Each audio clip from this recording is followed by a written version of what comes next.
평화가 이곳에 모인 여러분들, 그리고 각자의 처소에서 주님께 예배를 드리기 위해 함께 하신 모든 분들께 같이 하시기를 바라겠습니다.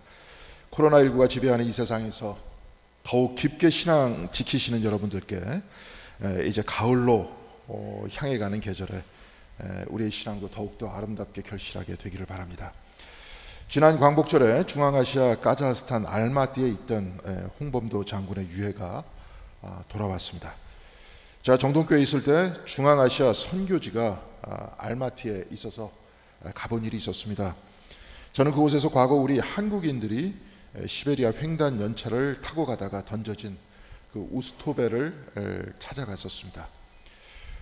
던져진 그곳은 그냥 벌판이었습니다. 지금도 아무것도 없습니다. 이분들은 추운 겨울에 그곳에 던져졌기 때문에 살 수 있었던 유일한 방법은 땅에 토굴을 파고 들어가는 것이었습니다.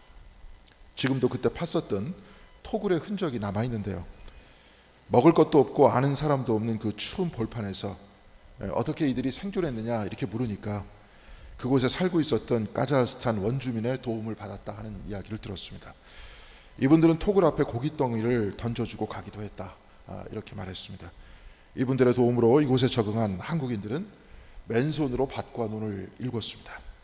그로부터 4대가 지난 지금 우스토베 지역은 카자흐스탄에서 가장 이름난 농경지역이 됐고요.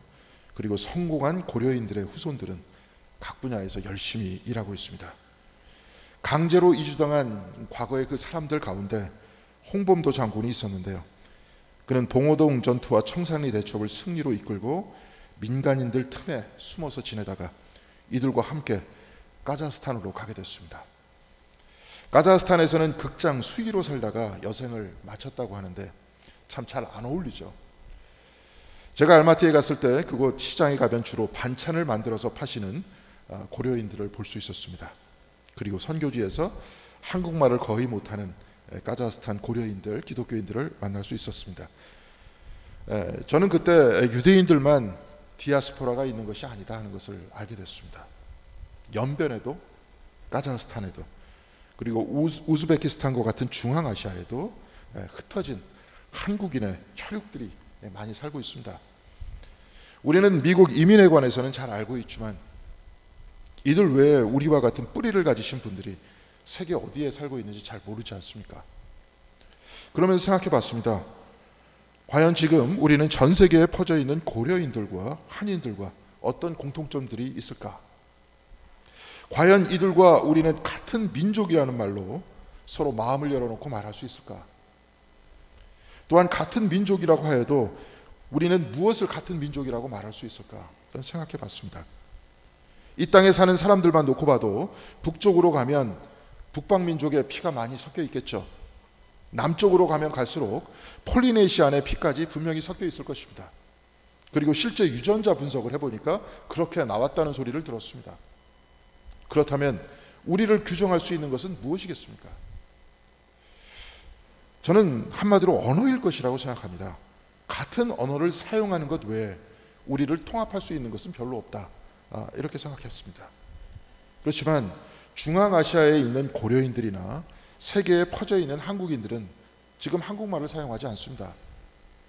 3, 4대가 밑으로 내려가면 이들은 이제 한국말은 다 잊어버리고 엄마, 아빠, 감사합니다, 이 정도만 할 줄 압니다.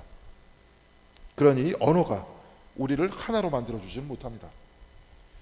그런데 저는 이번 홍범도 장군의 귀환을 통해서 이야기라는 것이 대단히 중요하다는 것을 깨달았습니다.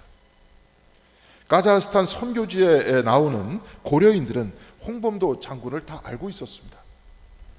비록 중앙아시아에 살고 있는 고려인과 우리가 나누고 우리가 같은 민족이라고 말할 수 있는 것은, 곧 우리가 서로 나눌 수 있는 것은 우리에게 공통의 이야기가 있다는 것일 겁니다. 말은 통하지 않지만 우리는 같은 이야기를 듣고 자라났던 겁니다. 과거 이화여자대학교에서 신학을 가르쳤던 현영학 교수는 성경을 읽고 이해하는 것은 성경의 이야기와 우리의 이야기가 하나가 되는 것이다, 이렇게 말했습니다. 이것을 그는 두 이야기의 합류, 이렇게 말했는데요, 성경의 이야기가 과거 이스라엘에 있었던 과거의 이야기일 뿐이라면 그것은 옛날 이야기고 남의 이야기가 될 뿐입니다.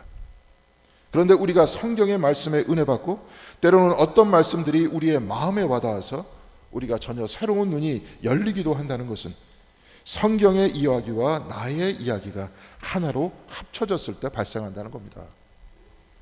그렇다면 언제 그리고 어떻게 성경의 이야기와 나의 이야기는 서로 만날 수 있겠습니까?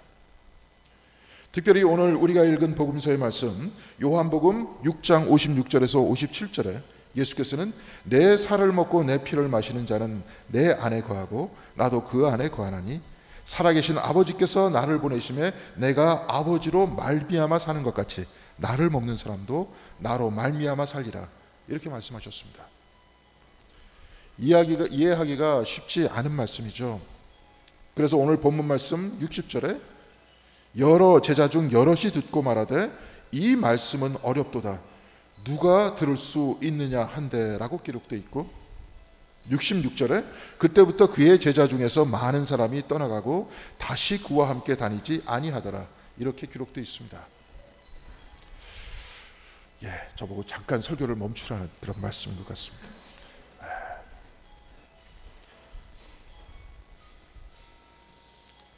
그 핸드폰이 상당히 좋은 것 같습니다. 한번 받을 때까지 끝까지 울리는 그 핸드폰인 것 같습니다.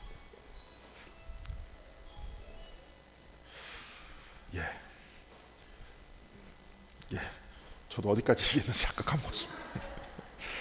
자, 다시 보겠습니다. 오늘 말씀 이제 요한복음 6장 56절에서 57절에 예수께서 내 살을 먹고 내 피를 마시는 자는 내 안에 거하고 나도 그 안에 거하나니 살아계신 아버지께서 나를 보내심에 내가 아버지로 말미암아 사는 것 같이 나를 먹는 사람도 나로 말미암아 살리라, 이렇게 말씀하셨습니다. 이게 이제 이해하기 쉽지 않은 말씀이죠.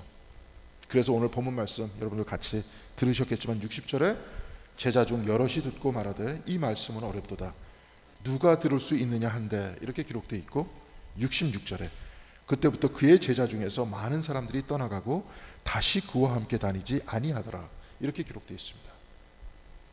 예수님의 말씀, 곧 당신의 이야기와 자기 자신의 이야기가 만나지 못했다는 거죠. 그 이유는 어려워서 그랬다는 겁니다.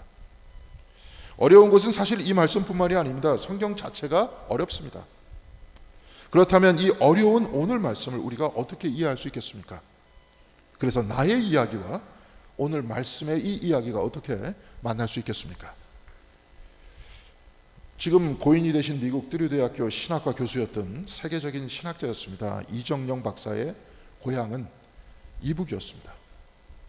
이정영 교수가 미국 캐톨릭 대학교 교수인 피터 팬과 같이 공주한 Journey at the Margins, 변방의 여행이라는 책의 부제는 아시아 미국인의 자서전적 신학을 향하여 이렇게 되어 있습니다. 자서전적 신학, 곧 내 이야기의 신학입니다. 이 신학은 내 삶의 이야기를 통해서 성경을 읽는 것입니다.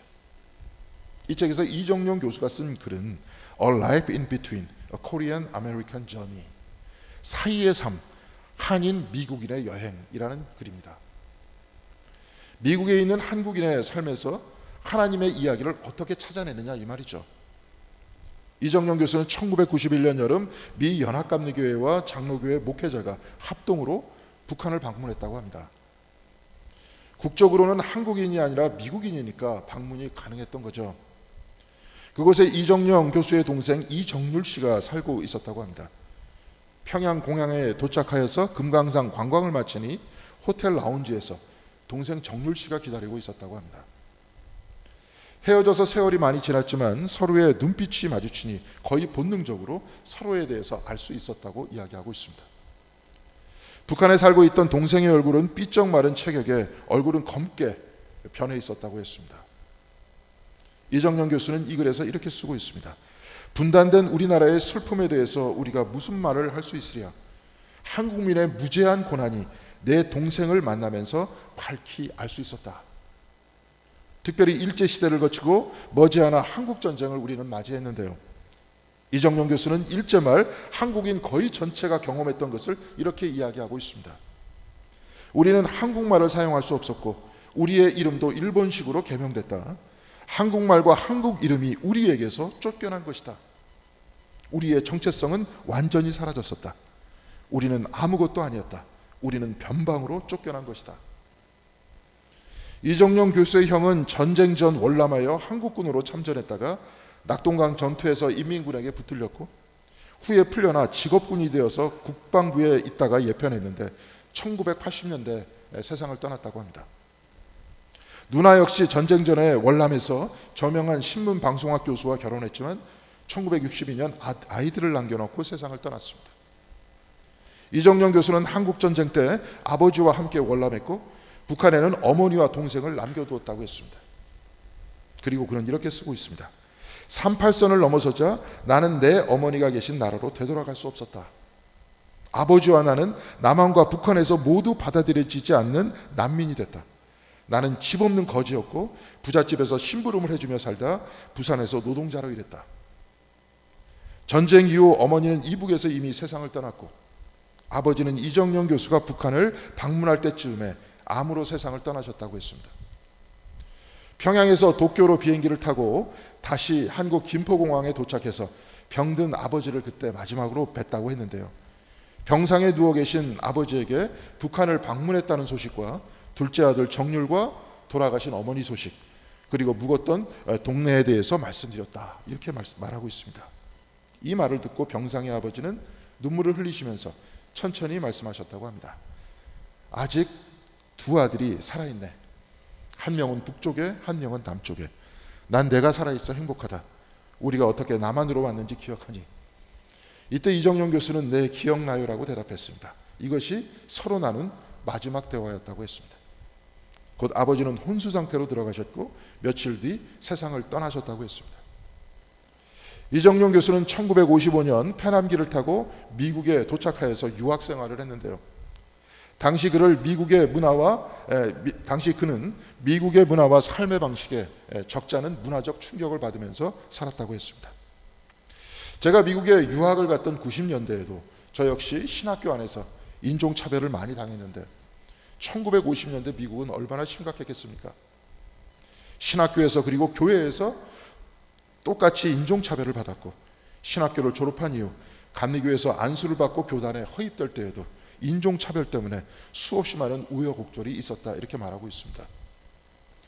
목회 생활을 하다가 후에 박사 공부를 하게 되어서 여러 학교를 거쳐서 뜨리대학교 신학교 교수로 오게 됐다고 했습니다. 곳곳을 다니면서 미국에서 교육을 받았는데 가는 곳마다 사람들은 그에게 이렇게 물었다고 했습니다. When are you going home? 언제 고국에 돌아가실 겁니까? 이런 질문은 그를 상당히 곤욕스럽게 했다고 했습니다. 그 이유에 대해서 여러분들 잘 아시겠지만 그분은 이렇게 이야기했습니다. 나는 미국인이 아니다. 그러나 나는 공산국가가 된 북한으로 되돌아갈 수가 없다. 나는 나라가 없는 사람이고 새로운 집을 찾는 사람이다. 그리고 그는 예레미야서 29장 5절에서 7절까지의 말씀을 쓰면서 글을 마치고 있습니다. 예레미야서 29장 5절에서 7절까지의 말씀입니다. 너희는 집을 짓고 거기에 살며 텃밭을 만들고 그 열매를 먹으라. 아내를 맞이하여 자녀를 낳으며 너희 아들이 아내를 맞이하며 너희 딸이 남편을 맞아 그들로 자녀를 낳게 하여 너희가 거기에서 번성하고 줄어들지 않게 하라. 너희는 내가 사로잡혀 가게 한 그 성읍의 평안을 구하고 그를 위하여 여호와께 기도하라. 이는 그 성읍이 평안함으로 너희도 평안할 것입니다. 이방 나라 바벨론에서 하나님의 백성으로 살면서 평화를 선포하며 사는 것과 같이 그 역시도 그렇게 살겠다고 말했습니다. 그런데 이 삶을 어떤 삶이겠습니까?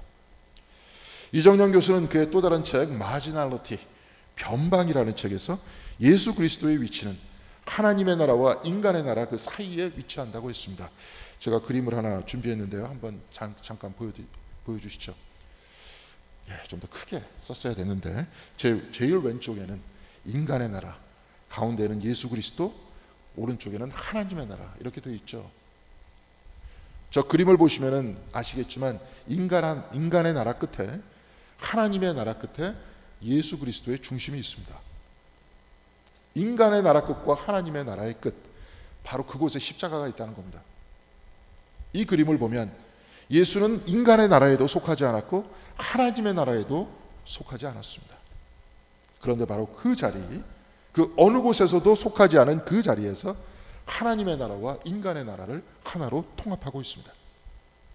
오늘 우리가 읽은 복음서의 본문 요한복음 6장 56절에서 57절의 말씀을 제가 다시 읽어드리도록 하겠습니다.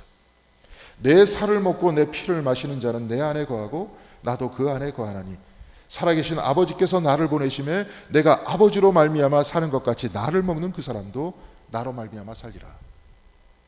예수의 살과 피를 먹고 아버지로 말미암아 예수로 말미암아 살 때 예수께서 그 안에 거하시고 그 사람은 또한 예수 안에 거한다고 했습니다. 곧 예수와 하나가 된다는 겁니다. 음식을 먹으면 음식은 바로 우리 몸이 됩니다. 배 안에 들어가서 소화되고 이것이 피가 됩니다. 이 피를 심장이 뿜어서 온몸으로 보내서 이 피의 양분으로 살아갑니다. 예수의 살과 피를 먹어 예수가 내 몸이 되는 그 사람이 바로 아버지로 말미암아 사는 사람이고 예수로 말미암아 사는 사람이라는 겁니다. 그 사람 안에 예수께서 거하시고 그 사람은 예수 안에 거한다고 했습니다. 그러니까 예수와 한 몸 된 것 같이 예수처럼 사는 작은 예수가 된다는 거 아닙니까? 그렇다면 예수가 서 있는 자리에 나도 서 있어야 하고, 예수가 앉은 자리에 나도 앉아 있어야 하고, 예수가 떠난 자리에서 나도 떠나야 하고, 예수가 들어가시는 그 자리에서 나도 들어가야 한다, 이 말입니다. 그런데 저 그림을 보면 예수가 있는 그곳은 사람의 나라에서 쫓겨나고 하나님께도 버림받은 그 자리였습니다. 하늘에도 속하지 못하고 땅에도 속하지 못하는 곳이었습니다. 그런데 분명히 그곳은 아버지로 말미암아 사는 곳이었습니다. 다 없어져도 아버지가 있어 내가 있고 나는 아버지로 말미암아 내가 산다는 그 믿음 하나 굳건히 붙들고 사는 곳이 바로 저곳입니다. 이 자리에, 바로 그 자리에서 주님께서는 내 살과 피를 먹으라고 했습니다. 이 자리는 생명의 떡을 먹고 예수와 하나 되어 살아가는 바로 그 자리라는 겁니다. 세상 모든 사람들은 영광으로 말미암아 명예로 말미암아 물질로 말미암아 살아가고 있지만 예수께서는 나와 하나 되어 평화와 화해를 이루는 삶을 살라고 지금 우리들에게 말씀하고 있는 겁니다. 내 살과 피를 먹으라고 하셨습니다. 이 말씀은 떡과 포도주를 뜻하는 성만찬 신학이기도 하지만 우리 개신교식으로 말씀드리라면 말씀 되신 그리스도, 곧 성경의 말씀을 먹고 선포되는 말씀을 먹고 아버지로 말미암아 살아서 또한 예수 그리스도로 말미암아 살아서 저 그림처럼 아버지 나라와 세상의 나라를 하나로 만드는 그 평화와 화해를 위해서 살라는 겁니다. 구원은 예수께서 계신 십자가 위에서 일어났습니다. 십자가 위에서 사람에게 버림을 받았지만, 그리고 아버지에게도 버림을 받았지만, 그럼에도 불구하고 예수께서는 하나님 아버지에 대한 믿음을 놓지 않으셨고 아버지로 말미암아 살았습니다. 비록 내가 피해를 받고 상처를 받았을지라도 아버지로 말미암아 살아가는 이 믿음의 삶에서 하나님과 사람을 화해시키고 사람과 사람을 화해시키는 그 평화의 자리에서 그 평화를 선포하셨던 것입니다. 이정용 교수는 바로 한국에서도 북한에도 돌아갈 수 없고 미국인도 아닌 자기 자신, 그리고 어느 곳에서도 속하지 못하는 자신의 위치에 대해서 말했는데요. 그래서 다음과 같은 그림을 통해서 스스로의 위치를 보여주었습니다. 다음 그림 보겠습니다. 비슷한 그림인데요. 제일 왼쪽에는 한국인이고 가운데 있는 애는 미국에 있는 미국 한국인, 또 오른쪽에서는 미국인입니다. 예수께서 내 살과 피를 먹고 마시라는 이 말씀, 이 이야기를 이정용 교수는 자신의 삶의 이야기를 통해서 저렇게 이해하고 있는 겁니다. 미국에 살고 있는 이정용 교수는 한국말을 쓰고 있지만 한국인이 아닙니다. 그렇다고 그는 미국인도 아닙니다. 이렇게 양쪽에서 소외된 삶을 살았지만 그는 바로 그 자리에서 한국인과 미국인을 잇는 평화와 화해의 자리에 서겠다고 말하고 있는 겁니다.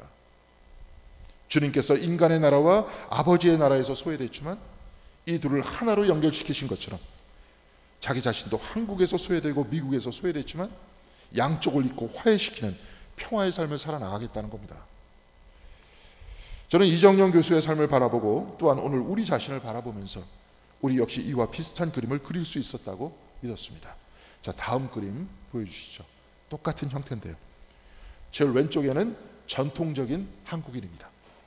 제일 오른쪽에는 서양 기독교입니다. 가운데는 한국 기독교인입니다.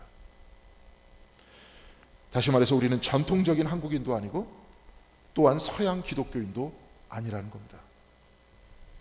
우리가 우리 자신을 보면 우리는 더 이상 유교를 숭상하지 않는 사람입니다. 우리는 제사도 드리지 않습니다.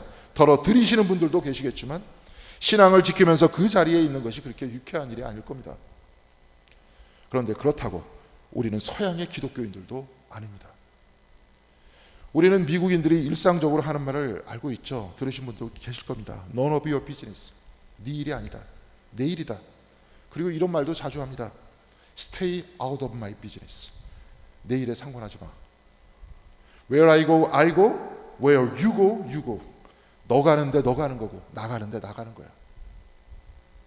제가 미국에 유학 중에 프란체스칸 신부님이 교수님이셨는데 그분이 하시는 말씀이 동양 학생들은 이런 개인주의적인 서양 사고를 굉장히 낯설어한다. 이렇게 말씀하시는 걸 들었습니다. 그렇지 않습니까? 서양인들과 달리 우리라는 말을 우리는 자주 쓰죠. 아버지도 우리 아버지, 어머니도 우리 어머니입니다. 심지어 내 아내가 아니라 우리 아내 이렇게 말합니다. 우리가 사용하는 말도 개인주의적이라기보다는 공동체 중심적입니다. 그러니까 저와 여러분은 서양인이 아닙니다. 또한 미국의 기독교인이 아닙니다. 우리는 한국인입니다. 그러나 또한 전통적인 한국인도 아닙니다. 우리는 유교 문화를 떠났고 지금도 기복신앙을 떠나려고 노력 중입니다. 입신양명에서 가문을 빛내고 나를 빛내는 것이 목적이 아니라 예수의 피와 살을 먹고 아버지로 말미암아 사는 사람이 되어야 한다고 우리는 배우고 있고 그렇게 살려고 노력하고 있습니다. 그래서 힘들지만 지금도 그렇게 노력하고 있습니다. 우리는 우리에게 처한 삶의 도전이 있고 우리가 극복해야 할 우리만의 것이 있습니다. 왜냐하면 우리는 한국 기독교인이기 때문에 그렇습니다. 그런데 지금 기독교는 이 세상에서 비난을 받고 있습니다. 이것은 지금 우리 한국 기독교의 잘못에 기인한 바가 크죠. 그 이유는 교회가 자기 것이 생겼기 때문에 그렇습니다. 자기 재산이 많아졌기 때문에 그렇습니다. 재산이 많아지니까 이제 정당 만들겠다고 합니다. 세상 사람들도 그렇죠. 돈 많아지면 그 돈 지키기 위해서 정치합니다. 교회도 지금 똑같이 그 길을 걷고 있습니다. 자기 것이 있으니 이제 교회는 아버지로 말미암아 사는 것이 아니라 예수로 말미암아 사는 것이 아니라 자기로 말미암아 살고 있습니다. 그러니 교회는 세상과 하나님을 화해하게 하지 못하고 자기만 드러내면서 때로 그 안에서 증오만 나오고 있는 겁니다. 또한 그 이유가 또다시 있죠. 유교식 입신양명과 주술적인 기복신앙을 아직도 극복하지 못하고 있는 겁니다. 그래서 자기만 드러내고 있는 겁니다. 우리 교회 크다. 우리 교회 잘났다. 그러나 사랑하는 성도 여러분, 오늘 주님께서는 내 살과 내 피를 먹으라고 하셨습니다. 세상으로 말미암지 않고 아버지로 말미암아서 또한 그리스도로 말미암아서 살라고 하셨습니다.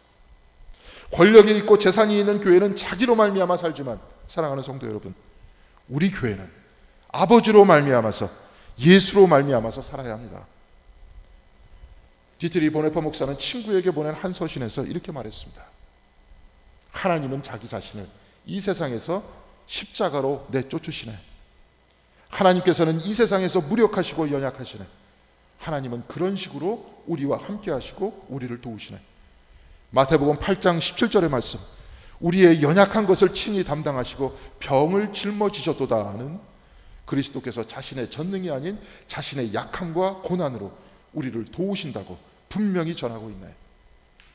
성자 되신 하나님 그리스도께서는 강하신 모습이 아니라 무기력하고 연약한 모습을 통해서 우리를 도우신다고 했습니다. 소외된 그 십자가의 자리에서 오직 아버지로 말미암아 살아가는 그 믿음으로 화해를 말씀하시는 것은 결코 우리가 알기에는 강한 모습이 아닙니다. 그러나 예수께서는 그렇게 사셨습니다. 그렇게 사셨기에 지금도 그렇게 살고 있는 우리, 한없이 약한 우리의 모습은 또한 이 예수 그리스도의 모습을 통해서 소망을 찾아낼 수 있는 것입니다. 바로 이 방법만이 영생의 길이고 구원의 길임을 고백하고 붙들 수 있는 겁니다. 사랑하는 성도 여러분, 한국 기독교가 또한 우리가 서야 할 바로 그 자리는 바로 이 주님께서 서 계신 자리입니다. 이 자리는 아버지로 말미암아 사는 자리입니다. 그리스도로 말미암아 사는 자리입니다. 세상에서 소외되어서 힘들지라도 화해를 선포하는 자리입니다. 평화를 선포하는 자리입니다. 바로 이곳이 생명의 떡을 먹는 자리인 겁니다. 교회 안에서도 가정 안에서도 예수의 살과 피를 먹고 말씀을 먹고 아버지의 말씀으로 말미암아 아버지로 말미암아 그리스도로 말미암아 살면서 화해시키고 평화를 선포하는 일이 바로 우리가 해야 할 일인 겁니다. 교회 안에서도 분열이 아닌 화해를 위해서 평화를 위해서 말하고 행동해야 합니다. 이 땅에서도 증오와 분열이 아닌 화해와 평화의 말과 행동을 해야 하는 겁니다. 자연과도 화해하는 삶을 살아야 하고 분단된 이 땅에서 통일과 화해를 위해서 말하고 살아야 하는 겁니다. 오늘 본문 67절에 예수께서 12제자에게 너희도 가려느냐 이렇게 물으셨을 때 제자 중 대표인 베드로는 68절에 이렇게 대답합니다. 시몬 베드로가 대답하되 주여 영생의 말씀이 주께 있사오니 우리가 누구에게로 가오리까? 영생은 예수를 따라가는 그 삶에 있사온데 영생은 세상으로 말미암아 사는 것이 아니고 나로 말미암아 사는 것이 아니고 아버지 하나님으로 말미암아 사는 것에 그리스도로 말미암아 사는 것에 있사온데 내가 누구에게로 간단 말입니까? 주님 이제 당신을 따라가며 당신의 살과 피를 먹겠습니다. 당신의 말씀이 내 삶이 되게 하겠습니다. 그래서 주님이 내 안에 거하고 내가 주님 안에 거하는 작은 예수가 되어서 아버지의 말씀으로 아버지로 말미암아 살면서 그리스도로 말미암아 살면서 평화와 화해를 선포하면서 이를 이루면서 살겠습니다. 바로 여기에 영생이 있사온데 주여 내가 어디로 가겠습니까? 베드로는 이렇게 대답했습니다. 이 고백이 여러분들의 고백이 되시기를 바랍니다. 사랑하는 성도 여러분, 아버지로 말미암아 그리스도로 말미암아 사는 곳에 영생이 있습니다. 예수의 살과 피를 먹고 당신과 하나 되는 곳에 영생이 있습니다. 예수의 말씀이 내 삶이 되는 그곳에 영생이 있습니다. 화해와 평화의 자리에 영생이 있는 것입니다. 사랑하는 성도 여러분, 여러분의 자리가 이 공동교회가 주님의 살과 피를 먹고 주님의 말씀을 먹고 아버지로 말미암아 그리스도로 말미암아 살아가면서 교회 안에서 가정 안에서 이 땅 위에서 평화와 화해를 선포하여서 하나님과 하나 되고 이웃들과 하나 되는 사랑과 평화의 한 사람 한 사람들이 모이는 아름다운 공동체가 되기를 주님의 이름으로 간절히 기원드리겠습니다. 기도하시겠습니다. 은혜와 사랑이 충만하신 하나님 감사드립니다. 우리들의 삶의 이야기를 통해서 주님의 이야기, 주님의 말씀을 듣기를 원합니다. 우리의 말씀, 그 말씀이 우리의 가슴에 와닿기를 원합니다. 주님께서 그것을 선포하시고 화해를 선포하시고 평화를 선포하시고 아버지로 말미암아 사는 그 삶을 사시면서 우리들에게 내 몸과 내 살과 내 피를 먹으라 말씀하셨던 것처럼 우리들도 그 주님의 몸과 주님의 피를 먹으면서 주님의 말씀을 먹으면서 우리들도 작은 예수가 되어서 주님과 같이 아버지로 말미암아 또한 그리스도로 말미암아 살아가는 한 분 한 분이 다 될 수 있도록 우리 모두를 붙들어 주시옵소서. 그래서 이 공동교회가 평화의 교회가 되기를 원합니다. 상생의 교회가 되기를 원하고 아름다움의 교회가 되기를 원하고 사랑의 교회가 되기를 원합니다. 주여 우리의 입술과 우리의 마음을 주장하여 주셔서 이제는 화평의 소리를 할 수 있도록 도와주시옵시고 화학과 화해의 소리를 이야기할 수 있는 저희들이 될 수 있도록 인도하여 주셔서 서로의 얼굴을 볼 때마다 예수 그리스도의 얼굴을 보는 것과 같다는 그러한 고백과 아름다움과 눈물이 넘쳐나는 우리 공동교회가 될 수 있도록 이끌어 주시옵소서. 항상 우리를 붙들어 주시고 우리를 하나로 품어 주시기를 바라오며 이 모든 말씀 우리 주 예수 그리스도 이름으로 기도드렸습니다. 아멘. 아멘.